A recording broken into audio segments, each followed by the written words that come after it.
Hey, thanks, guys. One of the most important decisions to make when planning your big day is choosing the right photographer. And joining us today is Erick Brown and Tessa, and you guys are a father-daughter photography team. Yeah, yes, yeah. Yeah. So first things first, how do you go about choosing a wedding photographer? Well, we find that most of the couples, what they do is they just, at the weddings they attend, pay attention at the receptions, talk to the photographers. You're going to see how the person's actually works in the field, see them in action. See if they're professional. You're going to notice that right there. A lot of couples are going to weddings. That's a good place to start. They can book an engagement session with a photographer and actually get pictures, see if they like that person, because there does need to be a bond between the photographer and particularly the bride during the wedding day. And that's another good way to do it. So what can bride and grooms do to improve their photos for the big day? Well, what I like to tell people to do is really to trust the photographer. We're not there to take bad pictures of people. We're there to help people look good, to catch them when they're looking good.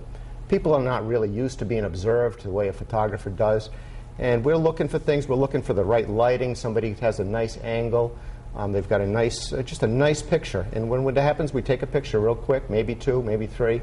We may coach a little bit.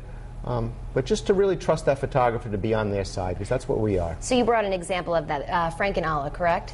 Frank and Alla, they were a wonderful couple right from the beginning. Just no real self-consciousness, just anything. They were very cooperative.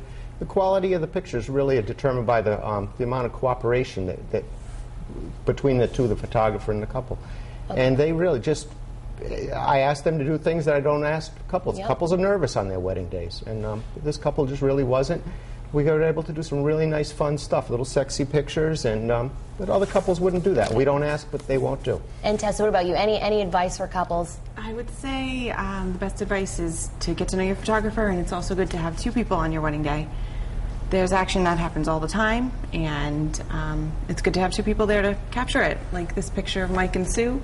That was happening while they left the church, and I was just there, and you could see their expressions. They're happy, they're excited, and if there weren't two people there, they wouldn't have been able to capture that emotion. Excellent. Thanks, guys. And if you want any more information, about wedding photography, of course, you can head to our website. We have all of your info there. It's on foxprovidence.com.